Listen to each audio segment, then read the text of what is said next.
The Bullet was written especially for the CBS Radio Mystery Theater by Sam Dan and stars Larry Haynes. I shall be back shortly with Act One.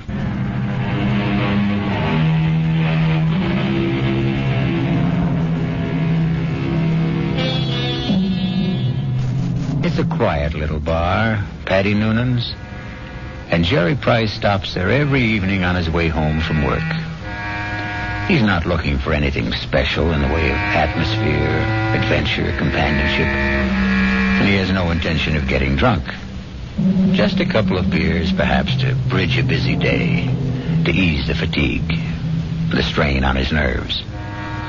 In the comfortable half-light of Paddy Noonan's, the world outside becomes vague, distant, especially when Old Man O'Rourke is holding forth. And he lay there, his head against the barricade, and the blood from him falling soft upon the pavement. I looked in his face, and I could see his death was upon him. "'Tis a bitter thing," I said, "to die at 17. And for a moment his darkening eyes held mine. And with his last strength he said, "'Tis a sweet thing to die for Ireland." Sweet indeed, Mr. O'Rourke. Any calls for one on the house? I thank you, Paddy Noonan. I see Jerry Price. Excuse me. Good evening, Jerry. Hi.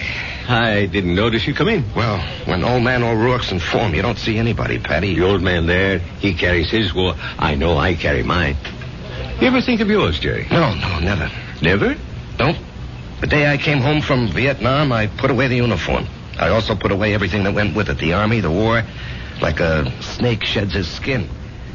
Now, the past is gone, Paddy. It's dead, so you forget it. You go on to other things. Hey, what's everybody drinking? This round's on me. Set 'em up, Paddy. Mr. Edward Clark himself. And what's the occasion? Hey, I got a little announcement.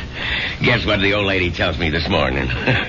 Number 10 is on its way. Oh, that event around must be on the house, Mr. Clark. Just a quick one, Paddy. Hey, I got the truck outside. What are you hoping for this time, Ed, boy or girl? Let's see. What do I got now? 4 boys and 5... No, I got 5 boys and 4... who can keep them straight? All I know is I'm always tripping over somebody. 10 kids in 12 years. Well, you can't tell me it isn't exciting to hear there's going to be a new baby. Oh, yeah. I know it's going to be a kid that'll wet his pants and keep me up half the night. It's another mouth I got to feed. Yeah, well, guys, I got to ride. I'll see you tomorrow. You know, Betty, it's funny. People who don't want kids, can't stand kids, can't afford them, can't raise them, they can't help getting kids. Whereas, guess there just isn't any justice in this world. Well, there may be no justice, Jerry, but there's always hope. How long have you been married? Right after I got out of the army, it'll be 9 years. A fellow used to come in here, and they were married 15 years before they had their first. Am I really out of the army 9 years? Tell me, Paddy, you're an old philosopher. Where does it go, huh? Down the hatch and try another. Yeah, don't mind if I do. Oh, wait on the paying customer first. Where? The fella standing at the end of the bar. What are you saying, Jerry? There's nobody standing at the end of In the brown hat and a raincoat. Now, Jerry, what are you saying? No. That's Paul. Tell me what's the matter, Jerry. Paul. Jerry, listen to me. There's nobody. Paul. Hey, he was just standing here. Where'd he go? Where is he? Jerry, where is who? Are you all right, Jerry? Yeah, I'm all right. But I saw him. Who? A guy I was in the army with. The two of you. Were you close? He was my buddy. Well, when was the last time you saw him in person? The night he was killed. Have you ever seen him again? Like you thought you did just now? No, this is the first time. Well, maybe you need a rest, Jerry. Hattie, why now? Why tonight after all these years? Well, you say you saw him last the night he died in battle. Well, the sight of him dead must have stayed with you always. But that's not how I just saw him, Paddy. He wasn't in uniform. He was in civilian clothes. You might have pictured him as he looked at a happier time. I never saw him in civilian clothes. We met in the army. And, Patty, I didn't see him as he was then. We were both kids, about 20. I saw him the way he'd look today, about 30. His face was more mature. Jerry, are you sure he's dead? He is dead, Patty. I just saw him. I know I saw him.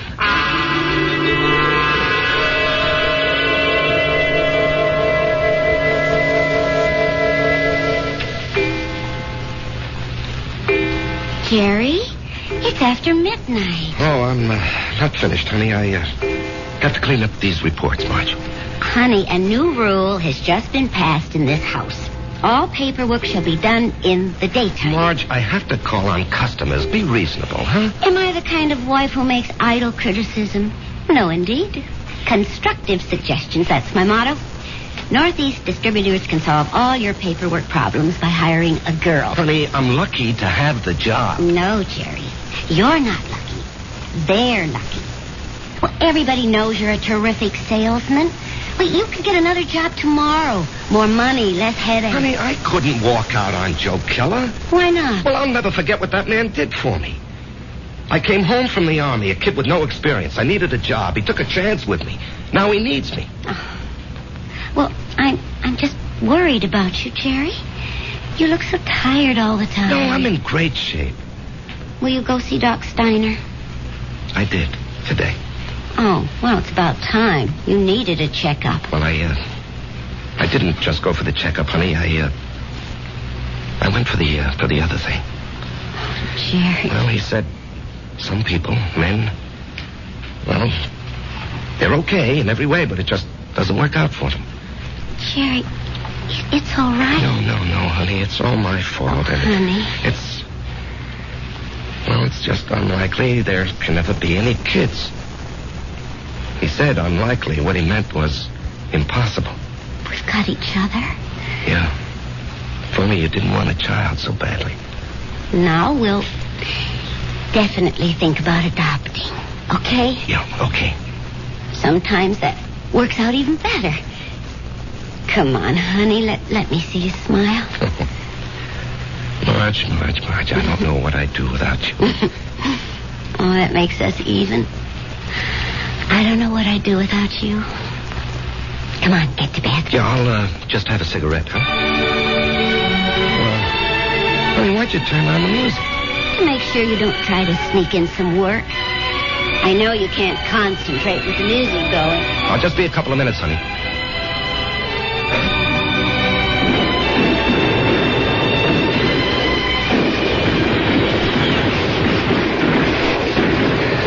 Halt!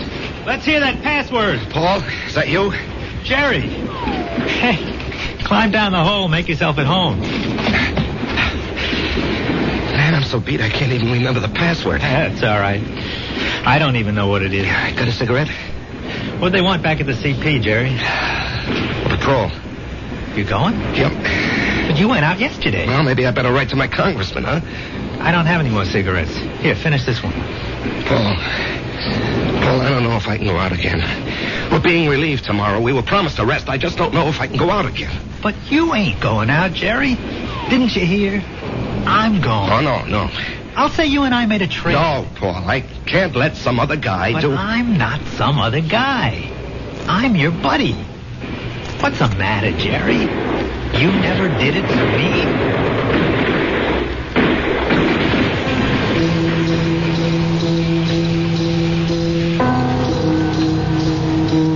Can I have a drag on that butt, Jerry? Paul, you're alive. I'm alive, Jerry. I'm here with you. In your living room. No, you can't be here. I went out afterward. I found your body. I carried it back. Maybe it wasn't you. It was me. But you were dead. You were killed. Yes, Jerry. I was killed. Jerry, will you turn that radio off and come to bed? Marge, he's here. Who's here? Can't you see him? Jerry, I don't see anyone. Paul, why can't she see you? She will. They all will. When? Later. I have to go now, Jerry. No, Paul. Paul, tell her. Jerry. She'll think I'm crazy, Paul. Paul. He's gone, Marge. He's gone. Jerry, honey, what's going on here? Marge, he was here. He was right here. Now, you got to believe that. I'm not drunk, and I'm not crazy. I believe you. I believe you, Jerry. Now, here, just sit down. Don't do anything. Don't say anything.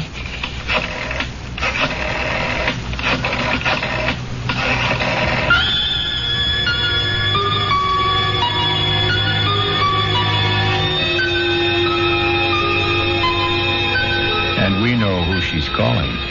But can a doctor help what ails Jerry?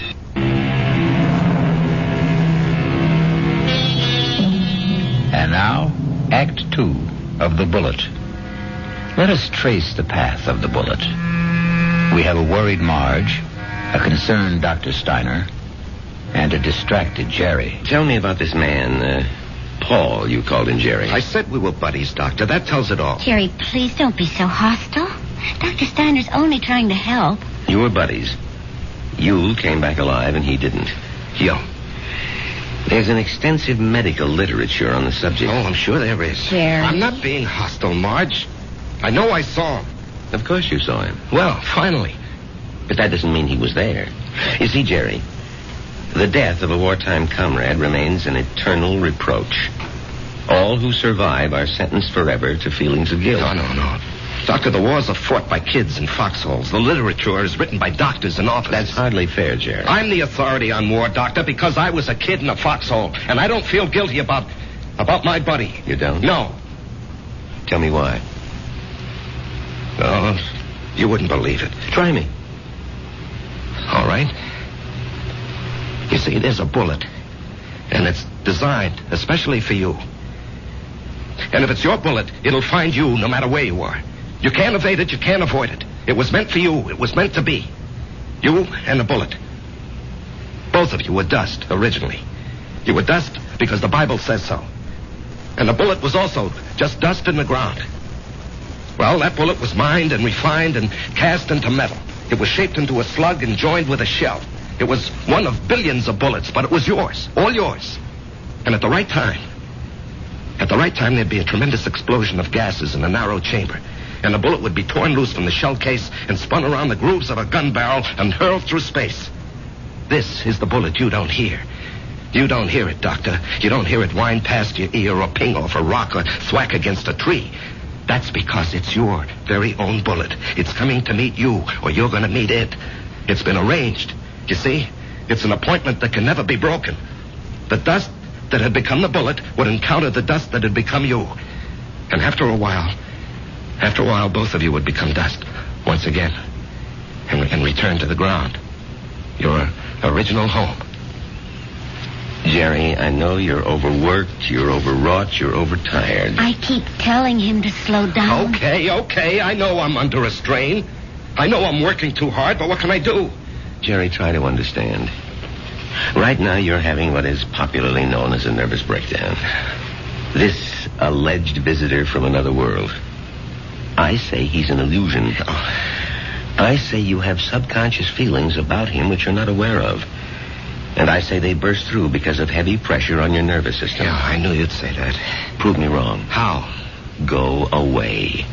Get out from under. Rest a while. Relax.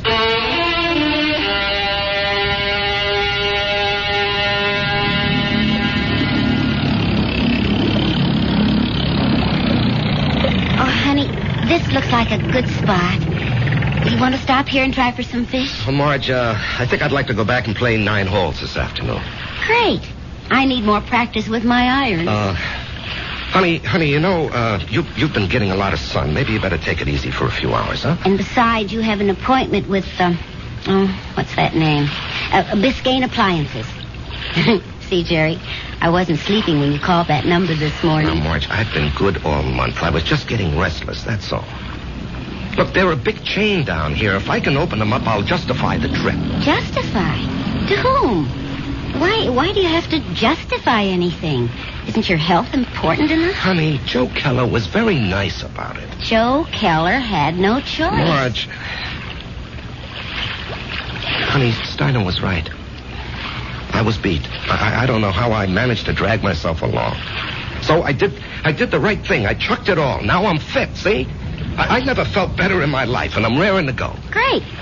In a month or two, we may think about going back. I'm not used to being idle, honey. Neither am I. But I am learning to love it. Oh, Marge.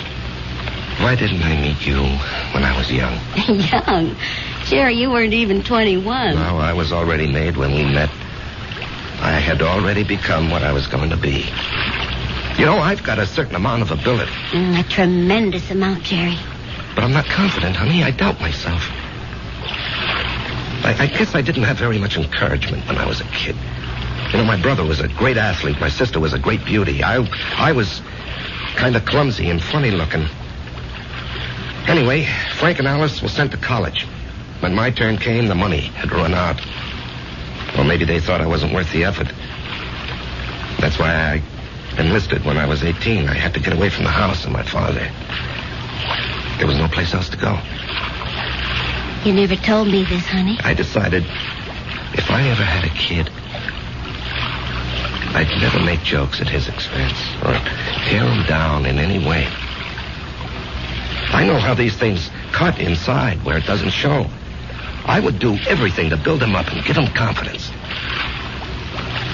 I will never have any real confidence, Marge. Oh, yes, you will. No, baby. You won't get it from a pep talk. I think we can go back home now, Marge. All right, on one condition. You'll just have to slow down. Mm-hmm. I promise. And, honey, there's only one way you can really slow down. And that's to get a partnership from Joe Keller. Now, Marge. Don't you deserve it? Of course I do. Well, we're going to adopt a child. Which means I'll quit my job, and you're not going to spend time on the road. That kid'll need both of us, won't he? Yes, honey, he will. Then we need that partnership, don't we?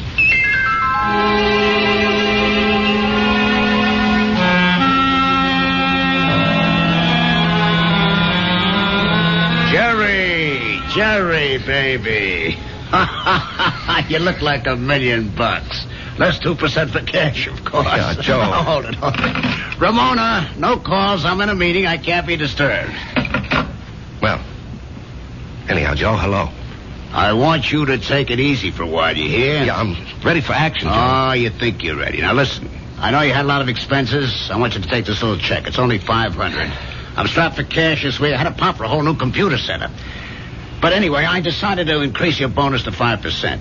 That'll amount to a pretty sweet raise, huh? Now, Joe... Don't thank me, kid. You're entitled to it. We got to make sure you don't get sick again. Joe, I have to talk with you. Well, sure, kid. What about? Well, it's, personal and important. Well, let me buy you lunch.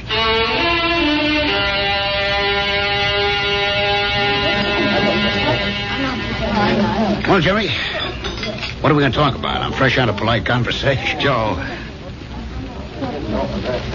I want a partnership. No, you don't, Jerry. But, Joe... No, don't interrupt. You don't want one. You'd like one. Two different things. Now, don't nitpick, Joe. You'd like a partnership, which means it would be swell.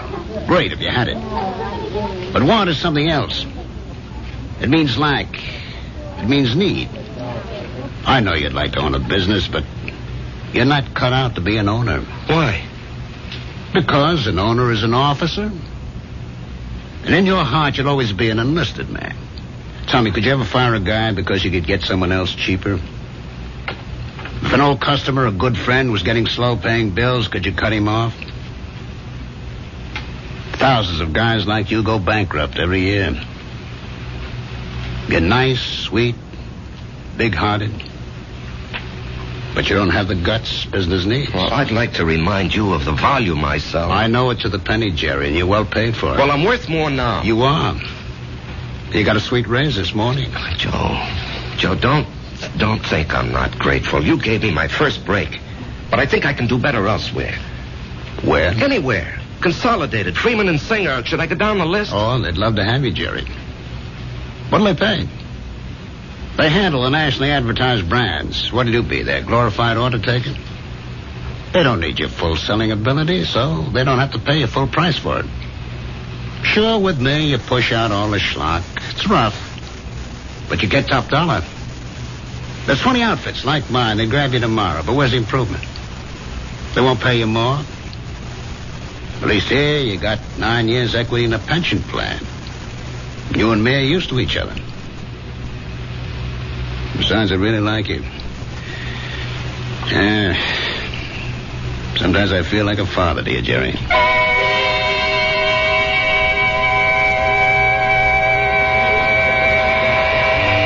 was a fiasco, Patty, a fiasco.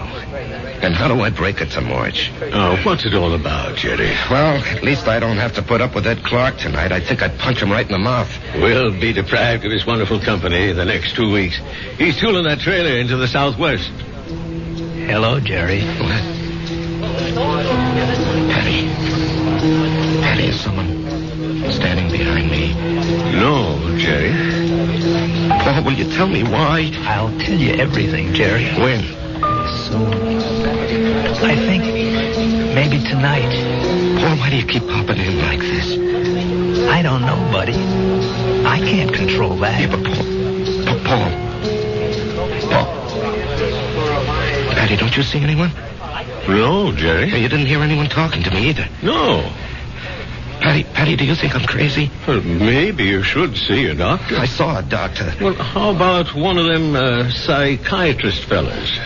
I never even told my wife. I did see a psychiatrist. But after a while, I figured why pay him $50 an hour when I can come in here and talk to you for nothing? Well, there must be more to them fellas than that. Oh, sure. He said that the roots of my problem go back to my unhappy childhood. But, Patty, I have a brother, Frank, who feels terribly insecure. He goes to a psychiatrist, too. Why? He had a happy childhood. Well, put it this way. If you see someone, and I don't, the flaw can be in me and not in you. Drink? No. I better go home and face the music.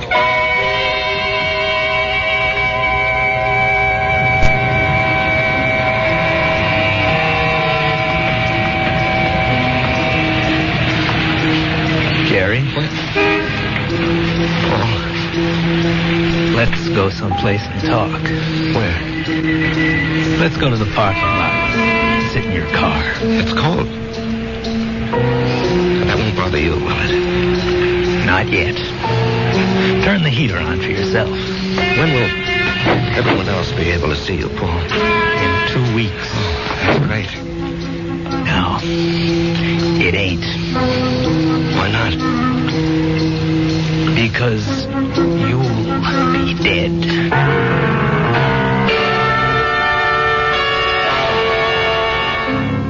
Because you'll be dead. Cold words from a warm friend. The chill inside the car becomes intense. But Jerry knows there's no point in turning on the heater. We'll rejoin these two friends when I...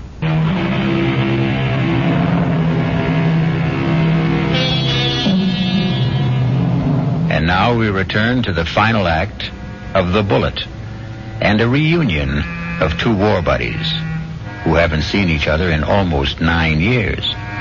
Jerry Price, who is alive, and Paul Gardner, who is dead.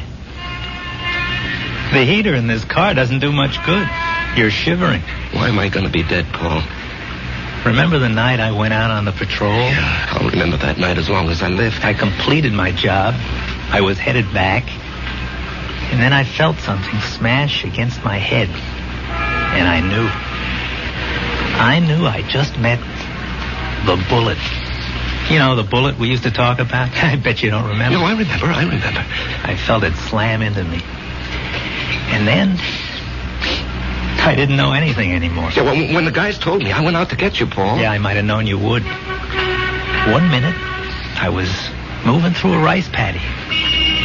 And the next minute, I'm sitting in an office. And I knew a lot of time had gone by. Don't ask me how. I knew, that's all. A man was talking to me. What kind of man? You know the type that's a clerk in the government or a big corporation, fussy, self-important. Everything's got to be in the right place. He doesn't even look at me. He's got a piece of paper. He says, Paul Gardner, you're going back. You should not have died that night. The computation was for you to survive.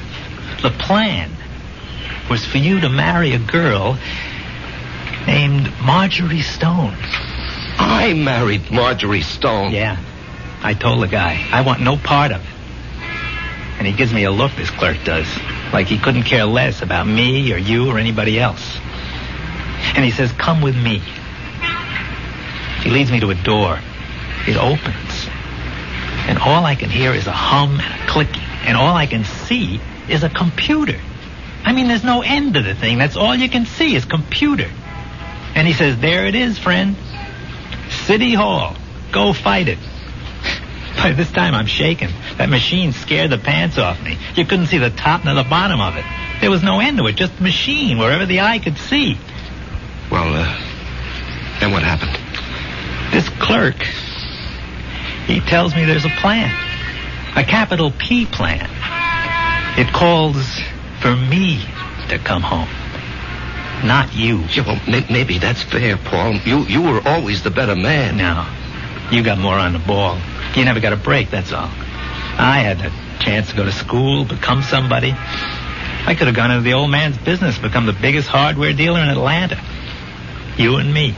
We both run away to join the army. You because you had nothing.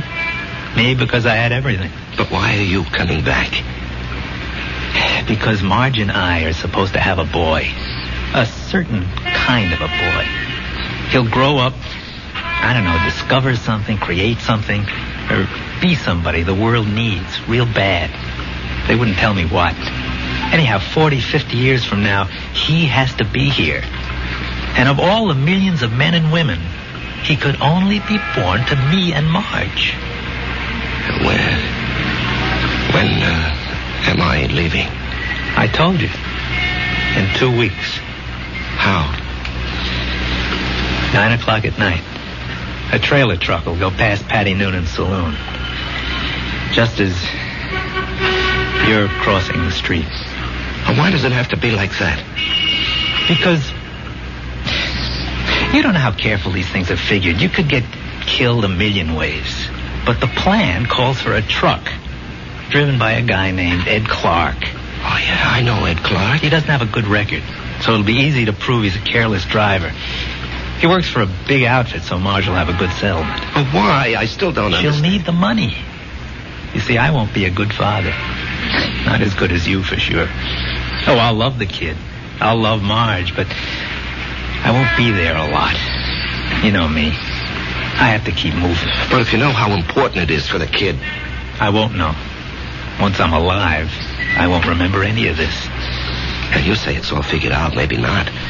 The human element. How can the machine predict Marge would go for you, huh? With all due respect, Jerry, did I ever have any trouble landing any dame I had my sights on? Well, with all due respect, I can't see Marge falling for your line of chatter. She will, Jerry. I'll be there when she's having a bad time. She'll be all alone. She'll need somebody. Things will take their natural course. Sure, she'll see through my line, but after a while she'll get to like it. I'm different. You're quiet. I raise hell. You let things eat at your insides, not me. I pop off. Maybe my way's no better in the long run. And she's married to you, and she loves you. But deep in her heart, she loves my way better. She'll fall in love with me. Jerry, you have to believe I don't want to do this, but it was your bullet, not mine.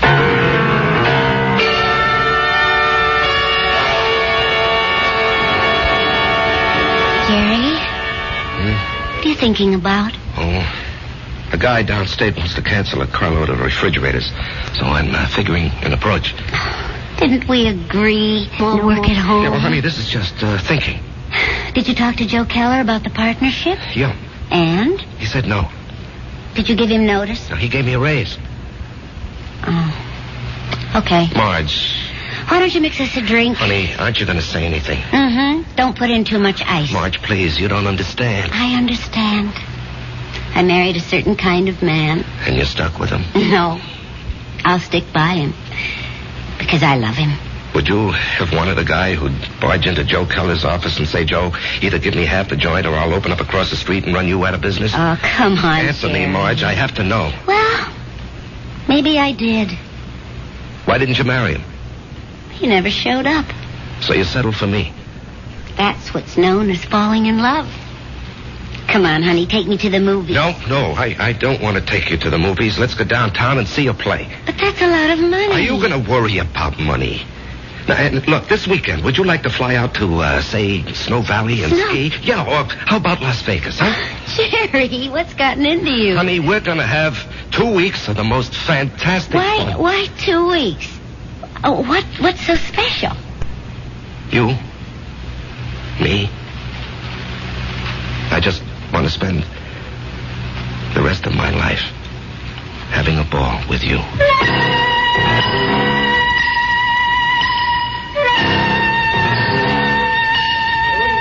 Well, hello, stranger. Hi, Patty. Haven't seen you. Why, it must be weeks. Where have you been?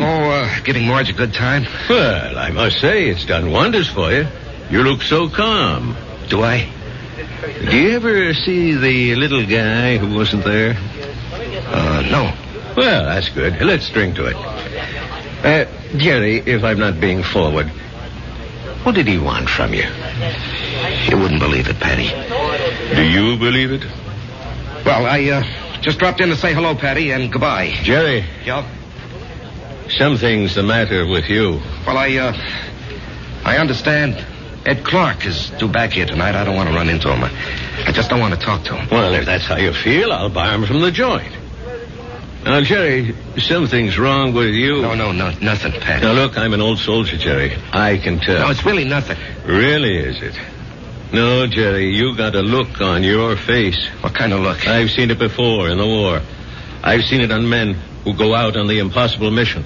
The look of men who know they're not coming back. The resigned look. What are you resigned to, Jerry? You have a vivid imagination. I have an imagination.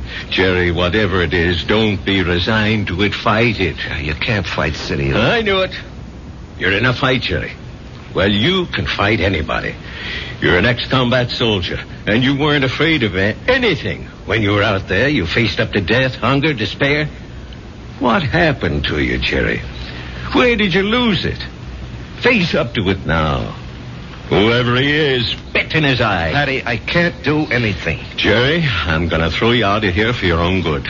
Now leave town. Go far away for a while. Fight it, Jerry, fight it. Patty, wherever I go. Listen to old Patty. Just take off. Don't you see there's a plan?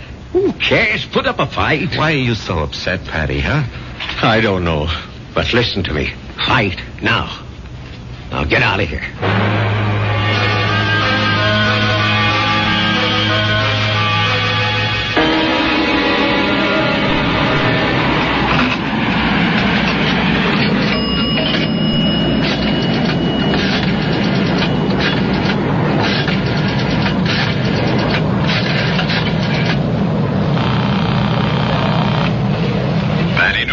Patty, it's Jerry. I decided to fight it. Good boy, Jerry. You know, Patty, there's something about your place. I don't know how to say it, but I feel stronger, better, away from it. Well, I don't mind. So I'm going to fight.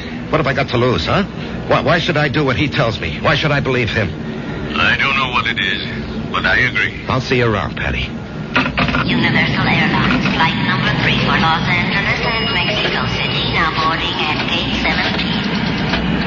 Who are you calling, Jerry? Marge, I have to tell him. Jerry, don't do it this way.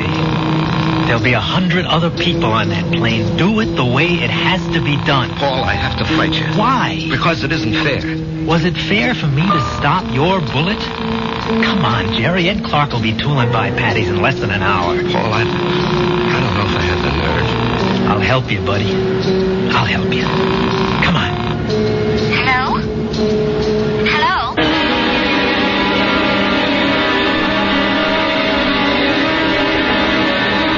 What is it, Mr. Noonan? I called you, and I hope it wasn't out of turn, Mrs. Price.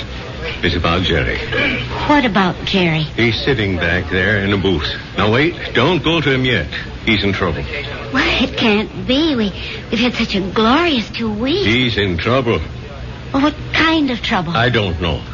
We have to help him somehow. Is it that Buddy? I think so. Well, the time has come to lay that nonsense to rest once and for all. And I'm going to... That won't work. Agree with him. Show him anything he wants is okay with you. Don't fight him. All we can give him is love. Hi, honey. Hi. Buy me a drink. Oh, sure. You know, I never knew you had those little gold highlights in your hair. Oh, I'm using a different bottle this week. I love you. I love you, too. And I want you to be with me always. Come on, Jerry. Let's start. No, not yet. Are you talking to me? The plan calls for it. How do I know there is a plan? Ask anybody. Ask Marge. Jerry, what are you talking about? Marge, do you believe there's a plan that determines the actions of everybody in the whole world? No. You sure? I'm sure. Well, then how do you think things work out? Well, every which way. Come on, Jerry. It's time. No, I won't go. Where won't you go? Then, Marge, as far as you're concerned, there isn't any plan. Oh, well, what do you think, Jerry? No, that's not important. What do you think? Well, yes. Yes, there is a plan. I can prove it. You can? Yes, but you started me thinking there has to be a plan. Otherwise, you and I, we just never would have met. Remember that day? Yeah. You were taking cash at Ryman's drugstore. That's the only reason I walked in there. Well, I'd already given notice. I was going to leave. And then you walked in and asked Doc if you could open a charge. Then and there, I decided to stay. And where were you going? Oh, away. Pull up stakes. Why? Well, my folks were gone. My friends were married. The neighborhood had changed. The girl I went to school with had a father, a construction engineer. He'd been transferred.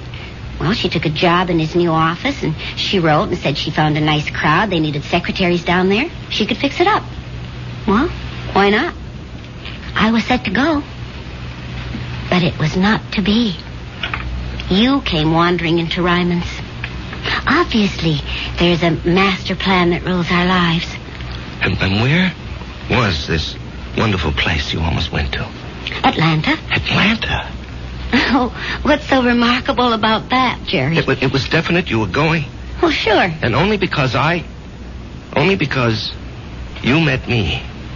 Only because I met you.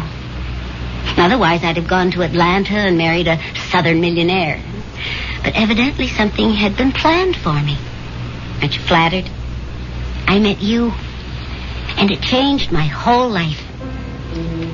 Are you ready to go now, Jerry? Marge, will you come with me? Yes, Jerry.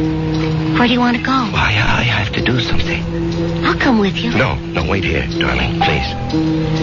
It's time, buddy. Just like going out on a patrol. Jerry, where are you going? It's all right, Patty. It's all right. I didn't want this, buddy. I know. I don't want you to take my bullet either. Goodbye, Jerry. Yeah, goodbye, Paul. Take care of her for me, huh? You know I will.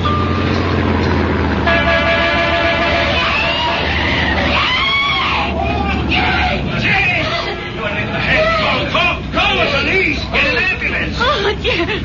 Barry. He's dead. Here, you're cold. Let me throw this coat over you. She's gonna faint. It's all right. I've got her. We'll bring her into that bar where it's warm. Give her a little stimulant. It's all right. Everything will be all right. Everything will be... It'll be all right.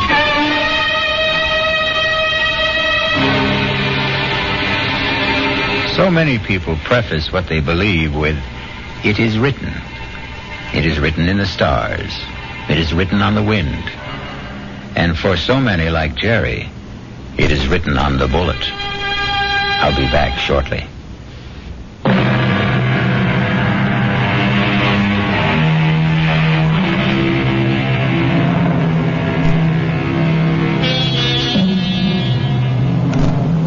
remember an old soldier once told me he wasn't worried about the bullet that had his name on it. What really bothered him was the bullet marked, "To whom it may concern." Our concern is mystery, excitement, suspense, thrills and chills. Our cast included Larry Haynes, E.V. Juster, Martin Newman, Ralph Bell, Leon Janney, and Danny Acco. The entire production was under the direction of Himan Brown.